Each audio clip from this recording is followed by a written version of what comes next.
मेरा नाम सौम्या है।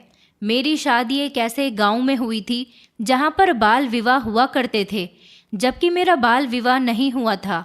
लेकिन जिस इंसान के साथ मेरी शादी हुई थी वो इंसान एक दरिंदा था, जिसकी दरिंदगी का मैं शिकार हुई थी। अभी अभी तो मेरी आंख लगी थी कि अचानक मुझे चीखने की आवाज़ आने लगी। ये आवाज़ मेरी बहू की थी, जिसकी उम्र सिर्फ 13 साल होने वाली थी। उसकी शादी मेरे 14 साल के बेटे के साथ हुई थी। मैं चाहती तो नहीं थी कि वो लड़की इस घर की बहू बनकर मेरे घर आए, लेकिन मेरे पति ने शर्मिंदगी की सारी हदें पार कर दी थी। मैं चाहकर भी उसकी मदद नहीं कर सकती थी, क्योंकि मैं बीमार थी और अपने कमरे में पड़ी रहती थी। मगर मेरी बहू की चीखें तेज़ होती जा रही थी। मैं समझ गई थी कि उसके साथ क्या हो रहा है। उसकी चीखों से मेरी आंख खुल गई। वो माँ जी कहती हुई चिल्ला रही थी। मैंने उसे आवाज़ देकर कहा कि रुको बेटा, मैं अभी आती हूँ, तुम परेशान मत हो, मैं तुम्हें आकर बचा लूँगी। मैं अपने कांपते हुए शरीर के साथ बिस्तर से उठी थी और दीवारों को पकड़ते हुए बड़ी हिम्मत के साथ उस कमरे तक पहुंची जहां पर मेरा पति बहू के साथ। मैं इस गांव में आने के बाद बहुत ही मजबूर हो गई थी, क्योंकि मैं पहले जैसी थी शादी के बाद पूरी तरह से बदल गई थी। कहते हैं ना कि लड़की को जब अच्छा पति मिल जाता है तो लड़की के रूप में निखार आ जाता है, और अगर लड़की को गलत पति मिल जाता है तो उसकी खूबसूरती में भी दाग लगने लगते हैं। मेरी शादी झांसी के एक छोटे से गांव में हुई थी। मेरा पति बहुत अमीर इंसान था। इस गांव के बड़े बड़े लोग मेरे पति को जानते थे। मेरे पति की बड़ी सी हवेली थी। मेरी शादी के 2 महीने के बाद मेरी सास का देहांत हो गया था। जिस समय यह हादसा हुआ था उस समय मेरे बेटे की उम्र 13 साल थी और मेरे पास एक 10 साल की बेटी थी। मैं अपने दोनों बच्चों से बहुत प्यार करती थी, लेकिन जिस दिन से मैं बीमार हुई थी उसी दिन से अपने बच्चों की परवरिश में ढंग से नहीं कर सकी थी। अपनी बीमारी की वजह से मैं ज़्यादातर अपने कमरे में बिस्तर पर ही पड़ी रहती थी। मुझे सांस की बीमारी हो गई थी। मैं दिन ब दिन कमज़ोर होती जा रही थी। मेरे पति का ज़्यादातर बड़े बड़े लोगों में उठना बैठना होता था। घर में 2 नौकरानियां लगी हुई थी। नौकरानियां ही उसके सारे काम करती थीं। मेरे बच्चे जब सुबह को स्कूल जाते थे तब मेरे पास मेरा आशीर्वाद लेने के लिए ज़रूर आते थे। मुझे अपने बच्चों को देख देख कर बहुत अफसोस होता था। मेरे बच्चों की अभी उम्र ही क्या थी कि उन्हें अपनी माँ का प्यार ढंग से नहीं मिल पा रहा था। उस दिन भी मेरे दोनों बच्चे स्कूल जा रहे थे। जब वो दोनों मेरे पास आशीर्वाद लेने के लिए आए तो मैंने उन दोनों का हाथ पकड़कर उन्हें अपने करीब कर लिया और उन्हें ध्यान से देखने लगी। मैंने कहा, राहुल, दीपा, बच्चों तुम दोनों कितने कमज़ोर होते जा रहे हो। तभी मेरा पति आ गया और कहने लगा कि बच्चों का सही से ख्याल तो उनकी माँ ही रखती है, लेकिन तुम तो इस काबिल ही नहीं हो कि तुम अपना भी ख्याल रख सको। अपने पति की बात सुनकर मैं शर्मिंदा हो गई थी, क्योंकि वो हमेशा मुझे बीमारी के ताने देकर मुझे शर्मिंदा ही कर दिया करते थे। मैं अपने पति से ज़्यादा बात नहीं करती थी, क्योंकि उन्हें अपने आप पर बहुत घमंड था। वो मुझसे उम्र में पूरे 10 साल बड़े थे, लेकिन अभी भी अपने पैसे और रुतबे पर वो बहुत घमंड किया करते थे। मेरे पति ने मुझसे कहा कि तुम्हारा शरीर तो बीमारी के साथ साथ बेकार हो गया, इस तरह बच्चों की परवरिश नहीं होती। मैंने कहा, मैं हूँ तो ही अभागन, इस तरह बीमार रहने से तो अच्छा है कि मैं मर जाऊँ। मेरे दोनों ही बच्चे मेरी शक्ल को बड़ी ध्यान से देख रहे थे, क्योंकि मेरी आंखों में आंसू आ चुके थे। मेरे पति कहने लगे कि आंसू बहाना बंद करो, राहुल का ख्याल रखने के लिए हमें उसकी शादी करनी होगी, क्योंकि उसकी शादी का समय हो गया। राहुल की शादी हो जाएगी तो उसका ख्याल रखने के लिए उसकी पत्नी आ जाएगी, और राहुल की पत्नी दीपा का भी ख्याल रखा करेगी। वैसे भी दीपा की शादी में अभी 2 साल हैं। मैंने कहा, राहुल की अभी शादी करनी ज़रूरी है क्या? मेरा पति कहने लगा कि तुम भूल गई हो इस गांव के रिवाज को। हमारे गांव में लड़की की शादी 12 साल की उम्र में और लड़के की शादी 13 साल की उम्र में कर दी जाती है, और फिर अगर तुम सही सलामत होती तो मैं बच्चों की परवरिश में कोई कॉम्प्रोमाइज़ भी कर लेता, मगर अब मुझे हमेशा अपने बच्चों की फिक्र लगी रहती है। तुम्हारे रहते मैं तो दूसरी शादी नहीं कर सकता, क्योंकि जब तक तुम मर नहीं जाती तब तक मेरी दूसरी शादी इम्पॉसिबल है। तुम रो रो कर सारे गांव में ढिंडोरा पीट दोगी कि मैंने शादी कर ली है। मैं अगर दूसरी शादी कर लूं तो वो औरत मेरे बच्चों का बहुत ख्याल रखेगी, लेकिन तुम हो कि कभी मेरी बात ही नहीं सुनती हो। इसलिए मेरी शादी तो तभी संभव हो सकती है जब तुम इस दुनिया में ना रहो। अपने पति की बात पर मैंने कहा कि मैं आपसे दूसरी शादी को इसीलिए मना करती हूँ क्योंकि बच्चे जिस माँ की कोख से जन्म लेते हैं वही माँ उन बच्चों से बहुत प्यार करती है। सौतेली माँ कितनी भी अच्छी क्यों ना हो, मगर अपना सौतेलापन कहीं ना कहीं दिखा ही देती है और मैं नहीं चाहती कि मेरे बच्चों के साथ कभी कोई भेदभाव हो। मेरा पति कहने लगा कि हाँ, देख चुका हूँ तुम बच्चों से कितना प्यार करती हो। तुम्हारे शरीर में इतनी तो हिम्मत है नहीं कि तुम अपने बच्चों को उनकी पसंद का खाना भी बनाकर दे सको। बच्चे नौकरानी के हाथ का खाना खा खा कर थक गए हैं, मगर तुम्हें तो इस बात की कोई फिक्र ही नहीं है। मेरे पति की ऐसी बातें मुझे बहुत तकलीफ देती थीं, मगर मैं फिर भी हर बात को बर्दाश्त कर लिया करती थी। मेरे पति ने ज़बरदस्ती मेरे बेटे का बाल विवाह करने की तैयारी कर ली थी, क्योंकि इस गांव में ऐसा ही होता था। जैसे ही लड़के 13 साल के और लड़कियां 12 साल की हुईं तो उनकी शादी करवा दी जाती थी। मेरे पति ने भी मेरे बेटे की शादी करने का फैसला कर लिया था, इसलिए वो मेरे बेटे के लिए लड़कियां तलाश कर रहे थे। मुझे ये सब कुछ बहुत अजीब लगता था कि ये गांव के लोग बाल विवाह करने पर बच्चों से उनका बचपन छीन रहे हैं। मैं आज उस समय में खो गई थी जब मेरा भी बाल विवाह हुआ था, जब मैं शहर में रहा करती थी अपनी माँ के साथ। मेरी माँ लोगों के घरों में काम किया करती थी। मेरी माँ के मामा इसी गांव में रहते थे। मेरी माँ मुझे मामा जी से मिलने के लिए इस गांव में लेकर आई थी। तभी इस गांव में आते हुए मुझे इस गांव की चौधरायन ने देख लिया था। मेरे ससुर गांव के चौधरी थे, इसलिए उनकी पत्नी को चौधरायन कहा जाता था। मेरे ससुर के मरने के बाद मेरी सासी उनकी जगह हवेली को संभाल रही थी। जब उन्होंने मुझे मेरे मामा जी के घर जाते हुए देख लिया तो वो फौरन ही गांव के कुछ लोगों को लेकर मेरा रिश्ता अपने बेटे के लिए लेने के लिए आ गई थी। उन्होंने जब अपने बेटे के रिश्ते की बात की, उस समय मेरी उम्र 12 साल थी और मेरे पति की उम्र 18 साल थी। मेरे पति का 13 साल की ही उम्र में बाल विवाह हो चुका था। शादी के 3 साल बाद मेरे पति की पत्नी मर गई थी, इसलिए अब चौधराइन अपने बेटे के लिए रिश्ता देख रही थी। जब उन्होंने मुझे देखा तो मैं उन्हें बहुत पसंद आई थी। उन्होंने मेरी माँ से रिश्ते की बात की। मेरी माँ तो अचानक ये सब कुछ देखकर घबरा गई थी। उनको तो समझ में भी नहीं आ रहा था कि उनकी 12 साल की बेटी का भी रिश्ता आ सकता है, क्योंकि शहर में तो बाल विवाह होता ही नहीं है। इसलिए मेरी माँ ने इस रिश्ते से साफ इनकार कर दिया था। मैं स्कूल जाया करती थी और उस समय 4th क्लास में थी। चौधराइन बार बार मेरी माँ से कह रही थी कि तुम्हारी बेटी हमारे यहाँ बहुत खुश रहेगी, हमें सोच समझकर जवाब देना, तुम्हारी बेटी को ऐसा रिश्ता शहर में भी नहीं मिलेगा। मेरी माँ कहने लगी, लेकिन अभी मेरी बेटी की शादी की उम्र नहीं है, अभी उसे पढ़ाई करनी है, अभी तो वो बालिग भी नहीं है। चौधराइन ने कहा कि एक न एक दिन तो बेटी बालिग होगी ही ना, एक न एक दिन तो बेटी की शादी भी करनी ही होगी तुम्हें, तो फिर अभी क्यों नहीं? हमारे गांव में तो बाल विवाह ही किया जाता है। उन्होंने मेरे मामा जी से कहा, अगर चंद्रदास तुम्हारी बहन अपनी बेटी मेरे बेटे के साथ ब्याह देती है तो मैं तुम्हें मालामाल कर दूंगी। चौधराइन तो ये सब कुछ कहकर वहाँ से चली गई थी, मगर मामा और मामी जी मेरी माँ के पीछे पड़ गए थे। उन्होंने कहा था कि दीदी, तुम बहुत भाग्यशाली हो जो तुम्हारी बेटी का रिश्ता चौधराइन के बेटे के लिए आया है। तुम नहीं जानती कि चौधराइन का इकलौता बेटा है। चौधरी तो मर चुके हैं, मरने के बाद सब कुछ चौधराइन के बेटे का ही होगा। अगर तुम अपनी बेटी की शादी उनके बेटे के साथ करवा दोगी तो तुम्हारी बेटी उस घर में राज करेगी। मेरे मामा जी मेरी माँ के दिमाग में लालच डाल रहे थे, मगर ना जाने क्यों मेरी माँ का दिल ये मानने के लिए तैयार ही नहीं था। लेकिन फिर मामा जी ने मेरी माँ को बहुत ही लालच दिया और वो ज़बरदस्ती मेरी माँ को चौधराइन की हवेली दिखाने के लिए ले गए थे। मेरी माँ ने जब हवेली देखी और वहाँ पर काम करते हुए नौकरों को देखा, बड़ी बड़ी गाड़ियाँ देखी, तो मेरी माँ का दिल पिघल गया था। और फिर उन्होंने भी यही सोचा कि मैं एक मामूली सी औरत जो लोगों के घरों में झाड़ू बर्तन करके अपना और अपनी बेटी का पेट पालती हूँ, अगर मेरी बेटी की शादी से पहले ही मुझे कुछ हो गया तो मेरी बेटी का क्या होगा? शायद उसको ऐसा रिश्ता कभी नहीं मिलेगा।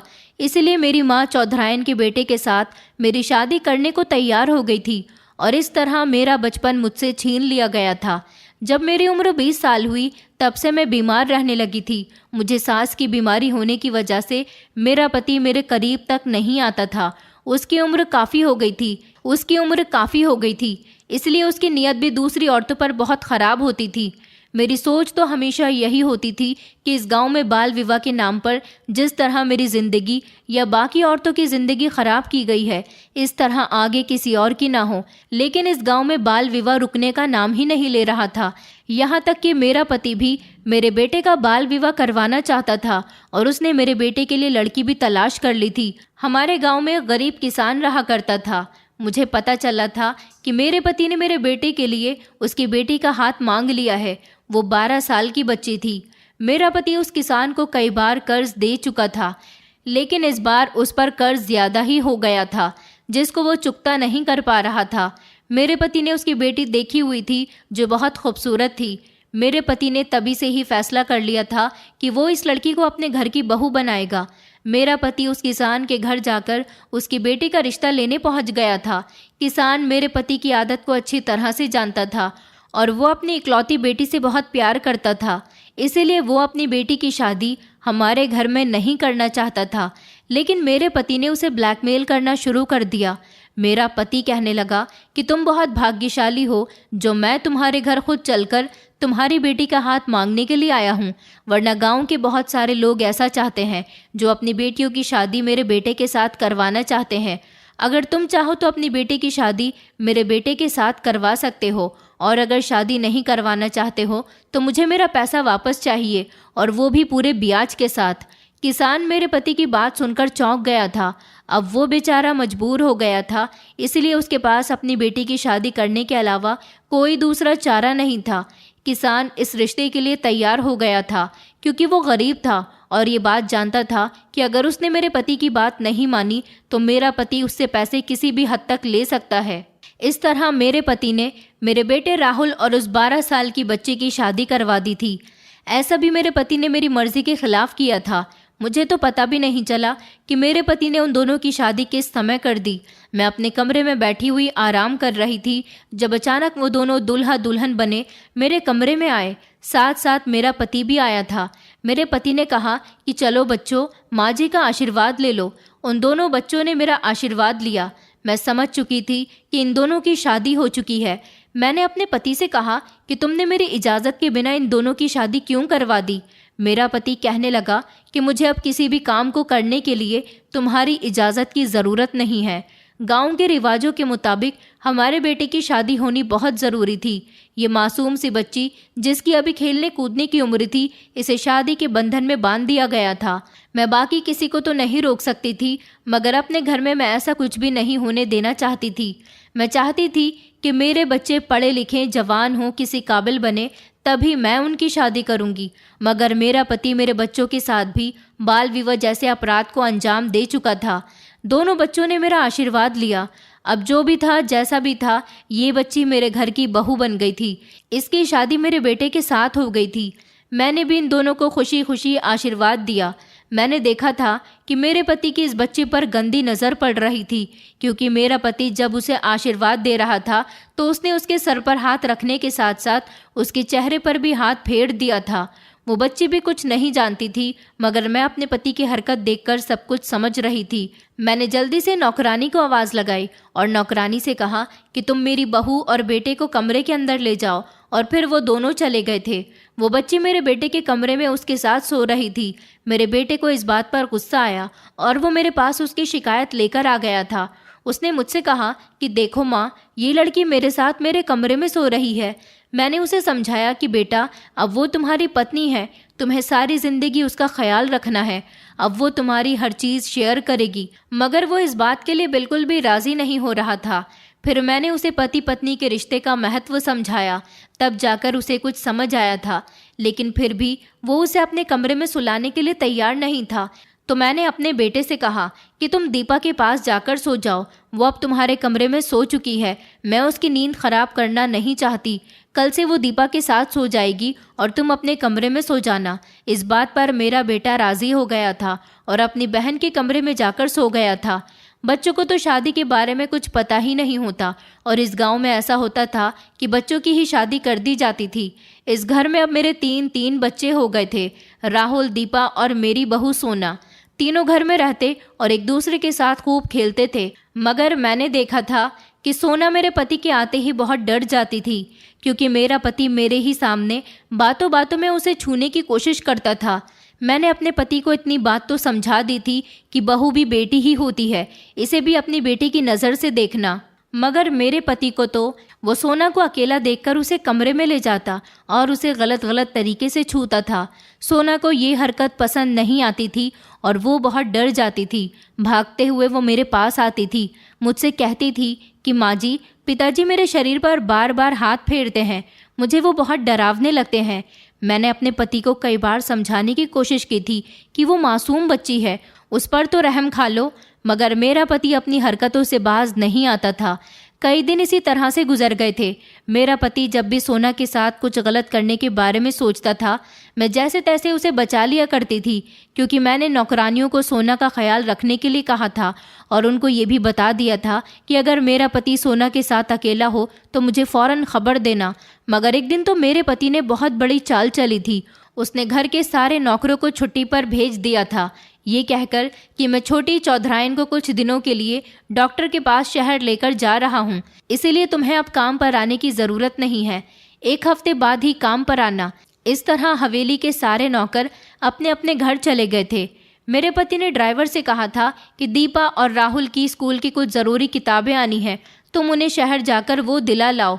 इस तरह दोनों बच्चे ड्राइवर के साथ चले गए थे, जबकि मैं घर में दवाई खाकर सो रही थी। मेरा पति सोना को अपने साथ बहला फुसलाकर कमरे में ले गया और उसके साथ ज़बरदस्ती करने लगा। सोना उसकी हरकतों पर ज़ोर ज़ोर से चिल्लाने लगी थी। जब वो भागने की कोशिश करने लगी तो मेरे पति ने उसे मारना शुरू कर दिया। इस वजह से उसकी आवाज़ें तेज़ हो गई थीं और मुझे भी आने लगी थी।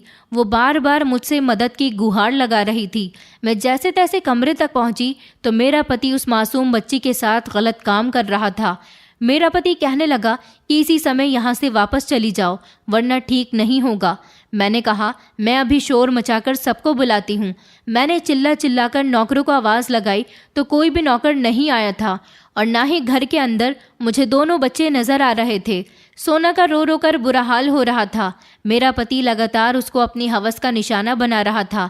मेरे कुछ समझ नहीं आ रहा था कि मैं क्या करूं, क्योंकि मैं ज़्यादा चलती फिरती नहीं थी। मेरी सांस ज़ोर ज़ोर से चल रही थी। मैं बार बार सोना को तसल्ली दे रही थी कि तुम्हें कुछ नहीं होगा, मैं तुम्हें बचा लूँगी। मेरी हालत बहुत ख़राब हो चुकी थी। मैं बार बार अपने पति से कह रही थी कि भगवान के लिए उस मासूम बच्ची को छोड़ दो, उसकी बहुत कम उम्र है, उसके साथ ये सब कुछ मत करो। मेरा पति कहने लगा कि मैं इसको अपने बेटे की पत्नी नहीं बल्कि अपने फ़ायदे के लिए लेकर आया हूँ। तुम तो ना जाने कितने समय से बीमार पड़ी हो। तुम्हें क्या लगता है कि तुम्हारे बीमार होने की वजह से मैं अपनी सारी ज़िंदगी इसी तरह से गुजार दूंगा? जब तक हमारा बेटा ना समझ है तब तक मैं इसका फ़ायदा उठाऊंगा। मेरा पति मेरी कोई बात नहीं सुन रहा था। तभी अचानक मेरी नज़र कोने में रखे हुए डंडे पर गई। मैंने वो डंडा उठाया और मैं लड़खड़ाते हुए कदमों से चलती हुई अपने पति के पीछे गई और मैंने डंडा ज़ोर से अपने पति के सर पर मार दिया, जिसकी वजह से मेरे पति का दिमाग चकरा गया था और फिर मेरे पति के सर से खून बहने लगा। धीरे धीरे मेरा पति बेहोश हो गया था। मेरी सांस बहुत तेज़ तेज़ चल रही थी। मैं बहुत तकलीफ़ से गुजर रही थी। फिर मैंने जल्दी से सोना से कहा कि सोना, जल्दी पुलिस को फ़ोन लगाओ। सोना ने पुलिस को फ़ोन लगाया और मोबाइल मुझे दे दिया था।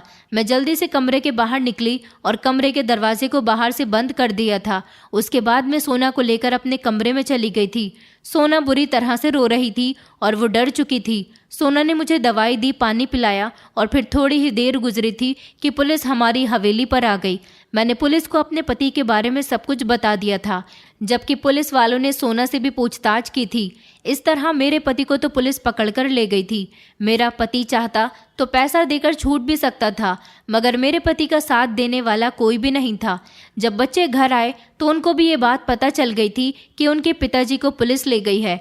राहुल को ये जानकर बड़ी हैरानी हुई थी कि उसके पिता उसकी पत्नी सोना को नुकसान पहुंचाने की कोशिश कर रहे थे। अब मैं बीमार औरत अकेले ही घर की सारी जिम्मेदारी संभाल रही थी। मेरे पति की हम में से किसी ने भी जमानत नहीं करवाई थी। मैं चाहती थी कि मेरे पति को कड़ी से कड़ी सज़ा मिले। पुलिस वालों ने हमारा बहुत साथ दिया था। इसी तरह काफ़ी समय गुजर गया था और अब मुझे डर था तो इस बात का कि मेरी बेटी की उम्र 12 साल होने वाली थी। लेकिन इससे पहले ही हमारे गांव की औरतें हमारे घर आ गईं और कहने लगी कि चौधराई, तुम्हारी बेटी भी तो 12 साल की हो गई होगी, हम उसके लिए रिश्ता लेकर आए हैं। मैंने सोच लिया था कि जो सब कुछ मेरे साथ हुआ, मेरी बहू के साथ हुआ, मैं ऐसा हरगिज़ भी अपनी बेटी के साथ नहीं होने दूंगी। मैं अपनी बेटी का बाल विवाह नहीं करूंगी, क्योंकि सोना को बचाने के लिए मैंने जैसे तैसे उसकी मदद कर दी थी। लेकिन मेरी बेटी को कौन बचाएगा? आजकल का माहौल बहुत ख़राब हो रहा है। कोई भी किसी का साथ देने के लिए तैयार नहीं है। मुझे अपनी बेटी का बचपन खराब नहीं करना था। वैसे भी मेरी बेटी ने अपनी आंखों में बहुत सारे सपने सजाए हुए थे। मैंने उन लोगों से कहा था कि मैं अभी रिश्ता नहीं ले सकती क्योंकि मेरी बेटी के अभी 12 साल का होने में 2 महीने रह गए हैं। तो वो कहने लगी कि अच्छा ठीक है, तो हम अब 2 महीने के बाद आएंगे। हाँ, मगर ध्यान रखना, हम लोग तुम्हारे घर अपने बेटे का रिश्ता लेकर आए हैं। अगर चाहो तो हमारे रिश्ते के बारे में एक बार ज़रूर सोचना। हमारे गांव की औरतें और मर्द हर लड़कियां और लड़की की उम्र पर बहुत ध्यान दिया करते थे, इसलिए उन लोगों को मेरी बेटी की उम्र के बारे में भी सब कुछ पता था। अब वो औरतें ही नहीं बल्कि गांव के बड़े बड़े आदमी भी हमारे घर आने जाने लगे थे कि छोटे चौधरी ने जो किया था वो बहुत गलत था। अब हम उनके पीछे उनकी बेटी का ख्याल रखना चाहते हैं। आप तो बीमार रहती हो, आपके लिए अपनी बेटी की शादी करना बहुत मुश्किल काम है, इसलिए हम लोग खुद ही चलकर आपके यहाँ रिश्ता लेकर आ गए। गांव का एक बहुत बड़ा जमींदार था जो मेरी बेटी को अपने घर की बहू बनाना चाहता था। इस दौरान मेरी बेटी के काफ़ी सारे रिश्ते आ गए थे, मगर मैंने हर रिश्ते से इनकार कर दिया था। इसलिए मैंने इस रिश्ते से भी साफ साफ इनकार कर दिया।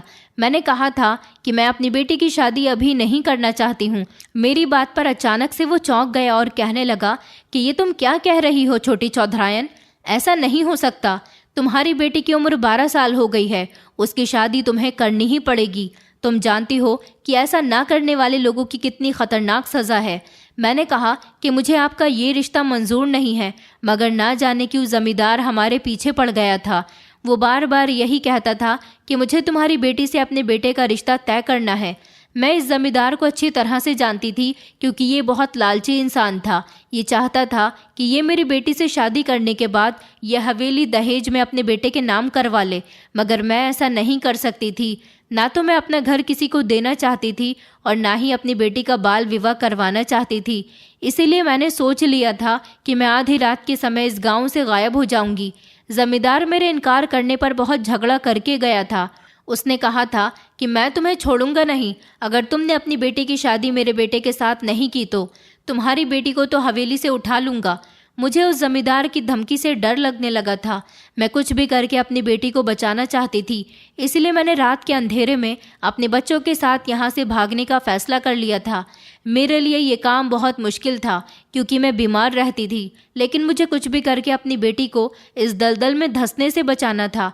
इसीलिए मैंने अपने बच्चों को भी समझा दिया था और मैं हवेली की एक नौकरानी के साथ गांव से निकलने लगी थी जब मुझे किसी ने अपने बच्चों के साथ जाता हुआ देख लिया और हंगामा करना शुरू कर दिया। इस जमींदार ने मेरी हवेली के बाहर पहरेदार लगाए हुए थे। उसे डर था कि मैं कहीं अपनी बेटी की शादी किसी और के साथ न कर दूं, लेकिन अब उसका पहरेदार उसको ये सब कुछ बता चुका था। गांव के पहरेदारों ने हम सबको पकड़कर हमारी ही हवेली के अंदर बने हुए एक कमरे में बंद कर दिया था और बाहर से उसका ताला लगा दिया था ताकि दोबारा मैं ना भाग सकूं। मैं बहुत परेशान थी। मैं अपने बच्चों के लिए कुछ करना चाहती थी मगर कुछ नहीं कर सकी थी। इस दौरान मेरा सांस फूलने लगा था, मगर उन लोगों ने मुझे कमरे के अंदर इस तरह बंद कर दिया था कि मैं अपनी दवाई भी नहीं खा सकती थी। मेरी हालत बहुत ख़राब थी। बच्चे भी मुझे देखकर बहुत डर रहे थे। मैं उन लोगों को बार बार तसल्ली दे रही थी कि कुछ नहीं होगा, तुम लोग हिम्मत से काम लो। मुझे दवाई की सख्त ज़रूरत थी। मेरी कंडीशन बहुत ख़राब हो रही थी। वो नौकरानी भी हमारे साथ ही थी क्योंकि वो हमारी हवेली की सबसे वफादार नौकरानी थी। उसने मेरी सेवा करने में कभी कोई कमी नहीं की थी। मेरी हालत इतनी ख़राब थी, मुझे ऐसा लग रहा था जैसे मेरी आंखों के सामने मेरी मौत खड़ी हुई है। मैं बचने की कंडीशन में नहीं थी क्योंकि अब मुझे सांस नहीं आ रही थी। मेरी तबीयत इतनी बिगड़ने लगी कि मैं बेहोश हो गई थी और फिर कई दिनों तक हम उस कमरे में बंद रहे थे। हमें खाना भी नहीं दिया गया था। न जाने ये लोग हमारे साथ ऐसा क्यों कर रहे थे। अगर जमींदार को मेरी बेटे की शादी अपने बेटे के साथ करवानी थी तो फिर वो इतना समय क्यों लगा रहा था। वो हमें कैद करने के बाद ये काम जल्दी भी तो कर सकता था, लेकिन जिस दिन से इस कमरे का दरवाज़ा बंद हुआ था किसी ने खोला ही नहीं था। 2 दिन बाद जमींदार ने आकर कमरे का दरवाज़ा खोला था। उसने जब हमारी हालत देखी तो हम पर हंसने लगा। कहने लगा, क्या तुम अभी भी चाहती हो कि मैं तुम्हें और सज़ा दूं? इसीलिए जल्द से जल्द अपनी बेटी की शादी मेरे बेटे से कर दो। मैंने कहा, मैं मर जाऊंगी मगर अपनी बेटी का बाल विवाह नहीं करूंगी। मुझे अपनी बेटी की शादी तुम्हारे बेटे के साथ क्या किसी भी लड़की के साथ भी नहीं करनी है। मेरी बेटी अभी मासूम है। मैं इस गांव से बाल विवाह वाला रिवाज खत्म करना चाहती हूँ। तुम लोग कई सदियों से मासूम बच्चों का बचपन खराब करते आ रहे हो। अब तुम लोगों को ये प्रथा खत्म करनी ही होगी। जमींदार कहने लगा, इस प्रथा को कौन खत्म करेगा? तू। मैं कल ही तेरी बेटी को यहाँ से उठाकर ले जाऊंगा और इसकी शादी अपने बेटे के साथ करवाऊंगा और तू कुछ नहीं कर सकेगी। लेकिन वो इस बार हम लोगों के लिए खाना लेकर आया था ताकि हम लोग ये खाना खाकर जिंदा रह सकें। बच्चों की भी बहुत बुरी हालत थी। मैं बच्चों के लिए कुछ नहीं कर सकती थी। मैं रो रो कर भगवान से प्रार्थना कर रही थी कि सब कुछ ठीक हो जाए। हम लोगों को इसी तरह से एक दिन और गुजर गया था जब अचानक कमरे का दरवाज़ा खुला। मुझे लगा कि जमींदार होगा, लेकिन इस बार जमींदार नहीं बल्कि पुलिस वालों ने दरवाज़ा खोला था। पुलिस वालों को देखकर मेरी आंखों में चमक आ गई थी। मैंने सोच लिया था कि ज़रूर पुलिस हमें इंसाफ दिलाने के लिए आई थी, क्योंकि पुलिस वालों ने हम सब लोगों को कमरे से बाहर निकाल दिया था। मैं समझ नहीं पा रही थी कि आखिर ये चमत्कार कैसे हुआ। फिर मुझे बाद में पता चला कि पुलिस वाले मुझे बताने के लिए आए थे कि मेरे पति को कोर्ट ने उम्र कैद की सज़ा सुना दी है। अगर मैं और मेरा परिवार चाहे तो मेरे पति से आखिरी समय में जाकर मिल सकता है। लेकिन जब पुलिस वाले यहाँ आए तो गांव वालों ने कहा कि वो लोग तो यहाँ से जा चुके हैं, रातों रात पता नहीं वो लोग कहाँ गए। इस बात पर पुलिस वालों को शक हुआ था, क्योंकि मैं बीमार औरत थी, मेरे छोटे छोटे बच्चे थे। भला मेरे यहाँ से भागने की ऐसी क्या वजह हो सकती है? पुलिस वाले सोचने लगे कि अभी तो मेरे पति का केस भी फाइनल नहीं हुआ, तो फिर चौधरायन कहाँ जा सकती हैं। पुलिस वाले मुझे ढूंढना चाहते थे, लेकिन हम उन्हें कहीं भी नहीं मिल रहे थे। पुलिस ने ये बात कंफर्म करने के लिए कि हम गांव में हैं या फिर यहाँ से भाग गए, उन्होंने गांव के चप्पे चप्पे पर बिना वर्दी वाली पुलिस को भेज दिया था, जो गांव के लोगों से हमारी पूछताछ तो नहीं कर रही थी, मगर गांव के लोगों की बातों से ये बात जानना चाहती थी कि अचानक हम लोग हवेली से कहाँ गायब हो गए, और अगर गायब भी हो गए तो भागकर कहाँ गए। उनको ये भी खबर मिली थी कि जब एक दिन गांव से कुछ लोग पेड़ के नीचे बैठे हुए बातें कर रहे थे कि छोटी चौधरायन, उनकी बेटी की शादी जमींदार के बेटे के साथ हो जाएगी, वो बड़ी होशियार बनकर भागने की कोशिश कर रही थी। न जाने क्यों पुलिस वाले उसके बारे में पूछ रहे थे। अगर पुलिस को उसके बारे में पता चल गया तो हम लोग भी फंस सकते हैं, क्योंकि छोटी चौधरायन अपनी बेटी का बाल विवाह नहीं करवाना चाहती, और हमारे गांव में कभी ऐसा नहीं हुआ कि किसी भी लड़के या लड़की का बाल विवाह नहीं हुआ हो। जो लोग ऐसा नहीं चाहते उनको बहुत कड़ी सज़ा दी जाती है। छोटी चौधरायन को भी उसके किए की सज़ा मिल रही है। वो तो अच्छा है कि जमींदार उसकी बेटी को अपने घर की बहू बनाने के लिए तैयार है, वरना गांव के सारे लोग मिलकर छोटी चौधरायन को कड़ी से कड़ी सज़ा देते। इसी तरह बाकी के लोग भी कोई ना कोई बातें करके उन्हें हमारे कैद में होने का इशारा दे रहे थे। पुलिस वालों को पूरा शक जमींदार पर था। जमींदार ये बात गांव में लीक कर चुका था कि उसके बेटे की शादी छोटी चौधरायन की बेटी के साथ हो रही है। गांव वाले जानते थे कि छोटी चौधरायन मैं हूँ। पुलिस वालों को शक हुआ, क्योंकि गांव वालों के कहने के मुताबिक जब मैं इस गांव से भाग चुकी थी तो फिर उनके बेटे की शादी किसकी बेटी के साथ हो रही थी। जमींदार ने तो शादी का पूरा बंदोबस्त कर लिया था, लेकिन जब इतने सारे इशारे पुलिस को मिले तो पुलिस ने जमींदार को पकड़ लिया था और जमींदार से पूछताछ करने की कोशिश की थी, मगर जमींदार कुछ भी बताने के लिए तैयार नहीं था। जब जमींदार को मार मारी गई तो जमींदार ने सब कुछ उगल दिया था। उसने कहा था कि मैंने उन सब लोगों को हवेली के अंदर बंद करके रखा हुआ है, क्योंकि वो पूरा परिवार भागने की कोशिश कर रहा था। जमींदार और गांव के लोग पुलिस वालों को बेवकूफ़ बना रहे थे, इसलिए पुलिस वालों ने जमींदार को इस बात पर अरेस्ट कर लिया कि वो कितने दिनों से पुलिस को गुमराह कर रहा था। पुलिस ने हमें बचा लिया था। मेरी हालत देखकर पुलिस वाले भी घबरा गए थे, इसलिए उन्होंने पहले मुझे अस्पताल में भर्ती करवाया। उसके बाद हम सब लोगों का बयान लिया। मैंने सबको बता दिया था कि मैं अपनी बेटी का बाल विवाह नहीं करवाऊंगी। मुझे इस गांव से इस प्रथा को ख़त्म करना है। मेरे गांव में मैंने पुलिस वालों से प्रथा को ख़त्म करने की मदद मांगी थी। पुलिस ने मुझे पूरा सपोर्ट किया था और गांव से प्रथा को ख़त्म करने का वादा किया था, क्योंकि बाल विवाह करवाना कानूनन अपराध है। पुलिस ने गांव के अंदर कुछ ऐसे कानून लागू कर दिए थे कि अगर कोई भी अपने बच्चों का बाल विवाह करवाता तो उसे कड़ी से कड़ी सज़ा होनी थी। पहले तो काफ़ी समय तक गांव के लोग मेरे और मेरे परिवार के दुश्मन बने रहे थे, लेकिन फिर धीरे धीरे वक्त के साथ साथ सब कुछ ठीक होता चला गया। मैं तो चाहती थी कि इस गांव में अगर बदलाव नहीं आया तो मैं अपने परिवार को लेकर शहर चली जाऊंगी, लेकिन पुलिस के साथ की वजह से गांव की इस प्रथा को बदलना मुमकिन रहा था। कानून के डर की वजह से लोगों ने अपने बच्चों के बाल विवाह करवाने बंद कर दिए थे। हर पुलिस प्रशासन गलत नहीं होता, कुछ पुलिस वाले ईमानदार भी होते हैं। मेरा सामना कुछ ऐसे ही ईमानदार पुलिस वालों से हुआ था जिन्होंने मेरे पति को भी सज़ा दिलवाई और इस गांव से प्रथा को भी ख़त्म करवा दिया, जबकि हम लोगों को भी बचा लिया था। गांव के जमींदार को तो अरेस्ट कर लिया गया था क्योंकि वो ज़बरदस्ती अपने बेटे की शादी मेरी बेटी के साथ सिर्फ हवेली हड़पने के लिए करवाना चाहता था और कुछ दिनों तक उसने मुझे और मेरे मासूम बच्चों को कैद करके रखा हुआ था। मेरे आवाज़ उठाने की वजह से ऐसा हुआ था, वरना इस गांव के लोग आज भी मासूम बच्चों की शादियां करवा रहे होते। इस हादसे को कई साल गुजर चुके हैं और आज गांव का माहौल पूरी तरह से ठीक है। बच्चे मासूम होते हैं, उनका बचपन खेलने कूदने के लिए होता है, ना कि शादियां करवाने के लिए। बच्चों को पढ़ाएं लिखाएं, उनके सारे शौक पूरे करें, उनका बचपन यादगार बनाएं, ना कि उन्हें शादी के बंधन में बांधकर बचपन से ही उनको जिम्मेदारियां निभाने का सबक सिखाया जाए। वक्त के साथ साथ जब बच्चे बड़े होते हैं तो खुद जिम्मेदारियां सीखने लगते हैं। बच्चे बहुत मासूम होते हैं, उनके साथ बाल विवाह करके उनके बचपन के साथ खिलवाड़ न किया जाए। मेरे पति को तो उम्र कैद की सज़ा हो गई थी। आखिरकार मेरा पति सोना जैसी मासूम बच्ची के साथ अपनी हवस पूरी करना चाहता था। मेरी बीमारी भी अब काफ़ी हद तक ठीक हो गई है, क्योंकि जब इंसान गलत माहौल में रहता है और उसके दिमाग को टेंशन रहती है तो वो भी बीमारियों में कन्वर्ट होता जाता है। लेकिन जब से गांव में खुशहाली आई थी, मुझे अपने बच्चों की तरफ से बहुत सुकून मिला था, तो धीरे धीरे मैं भी ठीक होने लगी थी। मैंने अपनी हवेली की और बच्चों की जिम्मेदारी संभालना सीख लिया है। अब मुझे किसी की ज़रूरत नहीं, मैं अपने बच्चों की रक्षा खुद कर सकती हूँ। आज इस समय में मेरे बच्चे भी जवान हो गए और अब मेरे बेटे ने पढ़ लिख कर अपने पिता के सारे कामकाज को देख लिया, जबकि मेरी बेटी भी पढ़ाई कर रही है। सोना आज भी मेरी बहू है और मैं उसमें और अपनी बेटी में कभी कोई फ़र्क नहीं करती। दोस्तों, उम्मीद करती हूँ आपको हमारी कहानी पसंद आई होगी।